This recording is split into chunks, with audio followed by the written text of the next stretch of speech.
नमस्कार, जय हिंद। सबसे पहले आप सभी को आज इस वीडियो में साइंस का वेरी इंपॉर्टेंट ऑब्जेक्टिव देखेंगे भाई, जो कि आपके एग्जाम के लिए रामबाण होगा।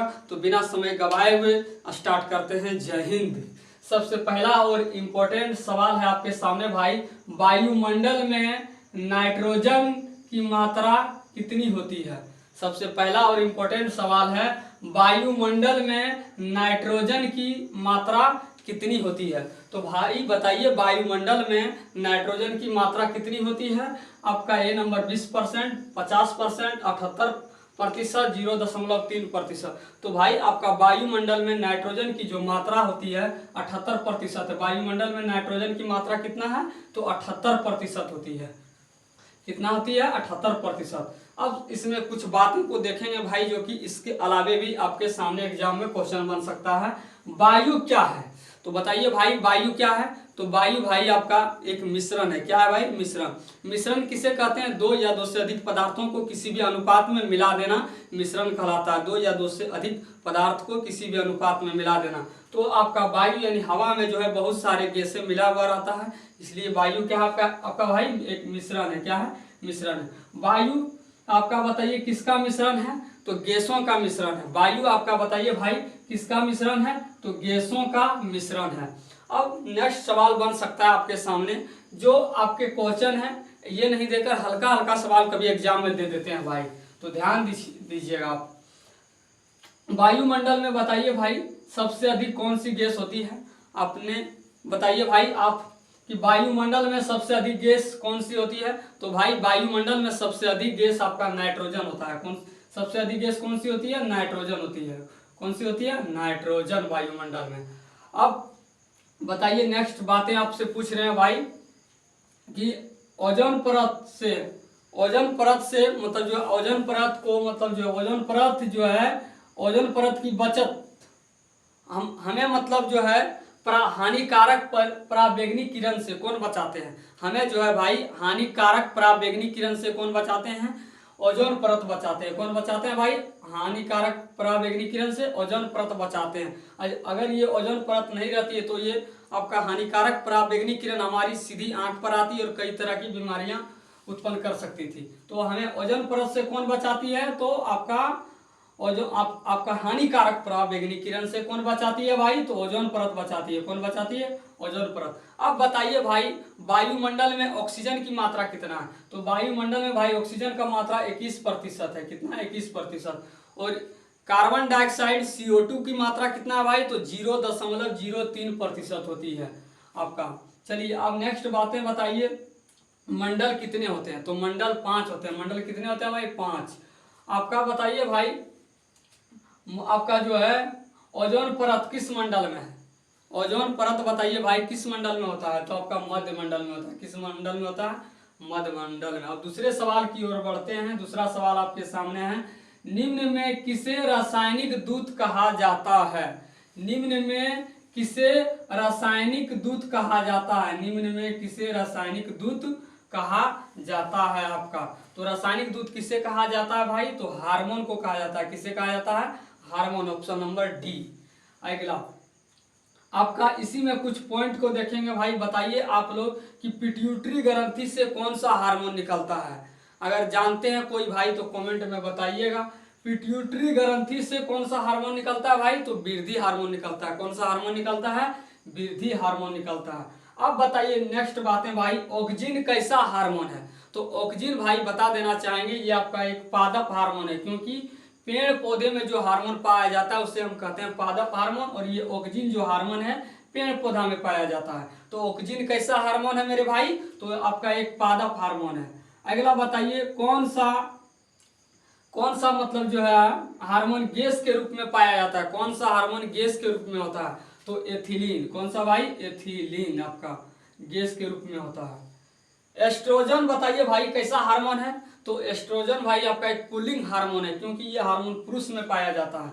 एस्ट्रोजन ये आपका एक पुलिंग हार्मोन है। और एंड्रोजन कैसा हार्मोन है मेरे भाई, तो आपका ये एंड्रोजन आपका एक मादा हार्मोन है, क्योंकि ये स्त्री में पाया जाता है, महिला में।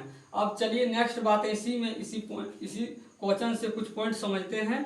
शरीर परिवर्तन, हम लोगों के शरीर में जो परिवर्तन होते रहता है भाई किसके वजह से होता है, किसके कारण से होता है बताइए। इससे शरीर में परिवर्तन कहने मतलब मोच दाढ़ी आ जाना है ना, तो ये किसके शरीर में जो परिवर्तन होता है किसकी वजह से होता है, किसके कारण से, टेस्टोस्टेरोन हार्मोन के कारण से होता है भाई। यही हार्मोन के कारण से दाढ़ी मोछ आता है, नहीं तो कोई दाढ़ी मोछ नहीं आता। महिलाओं में ये हार्मोन नहीं होता है, इसलिए। चलिए नेक्स्ट बातें समझते हैं, तीसरी क्वेश्चन को समझते हैं। तीसरा सवाल, किसी अधातु के बाह्यतम सेल में, किसी भी अधातु, अगर आपसे पूछा जाए अधातु, किसी भी अधातु के बाह्यतम सेल में इलेक्ट्रॉनों की संख्या कितनी होती है। किसी भी अधातु के बाह्यतम सेलों में इलेक्ट्रॉनों की जो संख्या होती है मेरे भाई, इलेक्ट्रॉनों की जो संख्या होता है आपका 4 5 6 7 होता है। कितना होता है, 4 5 6 7 होता है। किसी भी अधातु के बाह्यतम सेलों में इलेक्ट्रॉनों की संख्या कितनी होती है, 4 5 6 7। अगर आपको अधातु ना देकर किसी भी अधातु ना देकर आपको धातु दे दिया जाता भाई, धातु आपके सामने दे दिया रहता, तो धातु के मतलब बाह्यतम सेलों में इलेक्ट्रॉनों की जो संख्या होती है 1 2 3 होती है, 1 2 3 होता है। कितना होता है, 1 2 3 होती है। चलिए आप समझते हैं, हमारे आवर्त सारणी में अधिकांश तत्व जो है, हमारे आवर्त सारणी में जो अधिकांश तत्व है, अधिकांश तत्व क्या है, हमारे आवर्त सारणी में अधिकांश तत्व क्या है मेरे भाई, तो हमारे आवर्त सारणी में अधिकांश तत्व धातु है। आपसे पूछा जाएगा हमारे आवर्त सारणी में अधिकांश तत्व क्या है, तो अधिकांश तत्व ज्यादा से ज्यादा जो तत्व है आपका धातु है। चलिए अब 17वें आवर्त सारणी के कौन सा तत्व, 17वें आवर्त सारणी में कौन से आपके तत्व होते हैं, 17वें आवर्त सारणी में कौन से तत्व होते हैं, तो आपका हेलोजेंस होते हैं। कौन से होते हैं भाई, हेलोजेंस, ध्यान में रखिएगा। 17वें आवर्त सारणी में कौन से तत्व होते हैं, तो हेलोजेंस होते हैं। नेक्स्ट बातें समझते हैं, प्रथम वर्ग के तत्व क्या होते हैं, प्रथम वर्ग के तत्व सभी क्षारीय धातु होते हैं। प्रथम वर्ग के जितने भी तत्व हैं सब क्या होते हैं भाई, क्षारीय धातु होते हैं। और दूसरे वर्ग के तत्व क्या होते हैं, तो दूसरे वर्ग के तत्व आपका क्षारीय मृदा होता है, क्षारीय मृदा होता है। अब नेक्स्ट बातें इसी में समझते हैं, वर्ग की संख्या कितनी होती है आवर्त सारणी में, वर्ग की संख्या भाई आपका 18 होता है। कितना होता है, 18। और आवर्त की संख्या कितनी होती है आवर्त सारणी में, पीरियोडिक टेबल में, तो 7 होती है। आवर्त सारणी का जनक किसे कहा जाता है मेरे भाई, आपसे सवाल पूछा जाए आवर्त सारणी के जनक किसे कहा जाता है, तो मेंडलीव को कहा जाता है। किसे कहा जाता है भाई, मेंडलीव को। और आपसे यहाँ पर ये सवाल ना देकर नेक्स्ट सवाल इसी से संबंधित आपसे पूछ दे, ये सब सवाल ना देकर कि आधुनिक आवर्त सारणी का जनक किसे कहा जाता है, तो मोस्टली, इसलिए ये सब इनसे संबंधित बातें को पढ़ना जरूरी बनता है। आधुनिक आवर्त सारणी जो है आपका भाई ये किस पर आधारित है, आधुनिक आवर्त सारणी बताइए मेरे भाई किस पर आधारित है, तो आपका ये परमाणु संख्या पर आधारित है। किस पर आधारित है मेरे भाई, परमाणु संख्या पर। अब नेक्स्ट पॉइंट समझते हैं इसी सवाल से, सबसे अधिक विद्युत ऋणात्मक तत्व क्या होता है, सबसे अधिक विद्युत ऋणात्मक तत्व कौन है, सबसे अधिक विद्युत ऋणात्मक तत्व कौन सा होता है, तो सबसे अधिक विद्युत ऋणात्मक तत्व होता है मेरे भाई फ्लोरीन। आपको हम बता देना चाहेंगे कि सबसे अधिक विद्युत ऋणात्मक तत्व कौन होता है मेरे भाई, तो आपका फ्लोरीन। सबसे अधिक क्रियाशील धातु कौन होता है बताइए, सबसे अधिक क्रियाशील धातु कौन है, सबसे अधिक क्रियाशील धातु मेरे भाई आपका, सबसे अधिक क्रियाशील धातु मेरे भाई आपका पोटेशियम होता है। सबसे अधिक क्रियाशील धातु कौन है, तो कौन सा होता है, तो आपका पोटेशियम। इसकी परमाणु संख्या 19 होती है, ये भी ध्यान में रखिएगा, कभी आपका क्रियाशील धातु ना देकर इसका परमाणु संख्या आपसे पूछ देते हैं। नेक्स्ट सवाल की ओर बढ़ते हैं, निम्नलिखित में किस गुण के कारण, निम्नलिखित में किस गुण के कारण धातुओं के तार, निम्नलिखित में किस गुण के कारण धातुओं के तार बनाए जाते हैं, किसी भी धातु के तार जो बनाए जाते हैं वो किस गुण के कारण बनाए जाते हैं, तो भाई हम बता देना चाहेंगे किसी भी मतलब धातु के जो तार बनाए जाते हैं वो तन्यता गुण के कारण बनाए जाते हैं, यानी खिंचाते हैं तभी वो तार बनते हैं। निम्नलिखित में किस गुण के कारण धातुओं के तार बनाए जाते हैं मेरे भाई, तो तन्यता गुण के कारण, ऑप्शन नंबर सी। अब इसमें हम कुछ बातें समझेंगे, इससे कुछ पॉइंट को समझेंगे इस क्वेश्चन से। धातु मेटल आपका चालक होते हैं, मेटल जितने भी होते हैं, धातु जितने भी होते हैं आपका चालक होते हैं। और अधातु यानी नन मेटल जो होते हैं आपका कुचालक होते हैं। क्या होते हैं? कुचालक। यानी इनसे होकर बिजली जाती है करंट, और इनसे होकर बिजली नहीं जाती। जिनसे होकर बिजली जाती है उसे चालक कहते हैं, जिनसे होकर बिजली नहीं जाती है उन्हें हम कुचालक कहते हैं। चलिए अगला बात को समझते हैं। जैसे आपसे पूछा जाएगा चांदी चालक है या नहीं है, तो चांदी क्या आपका धातु, धातु क्या होते हैं भाई? चालक होते हैं। नेक्स्ट बातें इस सवाल से समझते हैं भाई, जो बन सकता है आपके सामने एग्जाम में। सबसे तन्य या आघात वर्धनीय धातु कौन होता है? सबसे तन्य या आघात वर्धनीय धातु आपका सोना होता है। कौन होता है भाई?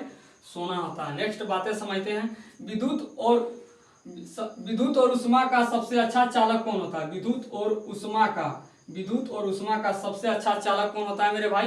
तो विद्युत और उष्मा का सबसे अच्छा चालक क्या होता है? आपका चांदी होता है। क्या होता है मेरे भाई? चांदी होता है विद्युत और उष्मा का सबसे अच्छा चालक। नेक्स्ट बातें समझते हैं। ध्वनि की चाल सबसे अधिक किसमें होता है भाई? इस्पात यानी ठोस में। किसमें? ठोस में। नेक्स्ट सवाल की ओर बढ़ जाते हैं। आप पॉइंट खत्म। नेक्स्ट सवाल की ओर बढ़ जाते हैं। जल का कम गहरा प्रतीत होना। जल का कम गहरा प्रतीत होता है। जल कहीं पूरा ज्यादा मात्रा में आप देखने वाला लगता है, कम में जल है कूद के नहाइए लेंगे, दो डुबकी है तो मारिए लेंगे, ऐसा सोचते हैं। जल का कम गहरा प्रतीत होना यानी कम दिखना। जल है ज्यादा और आपको मतलब कम दिखना। जल का कम गहरा प्रतीत होना किसके कारण होता है? किसके वजह से होता है मेरे भाई? तो प्रकाश का अपवर्तन के कारण होता है। हम इसमें कुछ पॉइंट आपको बता देना चाहते हैं भाई, कुछ ट्रिक जो कि आपको हमेशा जिंदगी भर याद रहेगा। चलिए वो ट्रिक क्या है मेरे भाई? तो जमुई जिला BR 46 ट्रिक। क्या है मेरे भाई? जमुई जिला BR 46 ट्रिक। तो जमुई जिला BR 46 ट्रिक क्या है मेरे भाई? तो आपको अपवर्तन का ट्रिक, आपका जल का कम गहरा प्रतीत होना, ये किसके कारण होता है? किसके वजह से? तो प्रकाश का अपवर्तन के कारण। प्रकाश के अपवर्तन से संबंधित हम आज कुछ बातें बता देते हैं, आप कभी नहीं भूलिएगा। हाँ भाई सही में बोल रहे हैं। अपवर्तन यानी किसी भी क्वेश्चन में आपको ऊपर उठा हुआ, किसी भी सवाल में, साइंस के किसी भी सवाल में आपको ऊपर उठा हुआ या प्रतीत शब्द दिख जाएगा।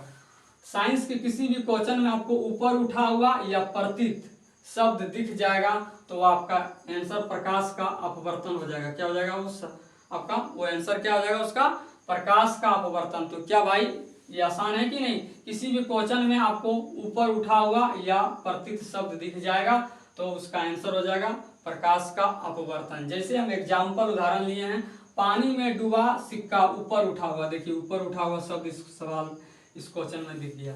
पानी में डूबा सिक्का ऊपर उठा हुआ प्रतीत शब्द भी दिख गया इस क्वेश्चन में। तो आंसर इसका क्या हो जाएगा मेरे भाई? आपका प्रकाश का अपवर्तन। पानी में डूबा सिक्का ऊपर उठा हुआ प्रतीत होता है किसके वजह से? तो प्रकाश के अपवर्तन के वजह से। नेक्स्ट सवाल समझते हैं। नेक्स्ट पॉइंट इसी में उदाहरण में देखते हैं। पानी में डूबी आधी लकड़ी का टुकड़ा टेढ़ा प्रतीत होता है। पानी में डूबी लकड़ी आपको सीधा रहता है लेकिन देखने के बाद टेढ़ा प्रतीत होता है, मालूम पड़ता है। ये किसके वजह से? तो प्रकाश के अपवर्तन के वजह से। पानी में तैरती मछली ऊपर उठी हुई प्रतीत होती है।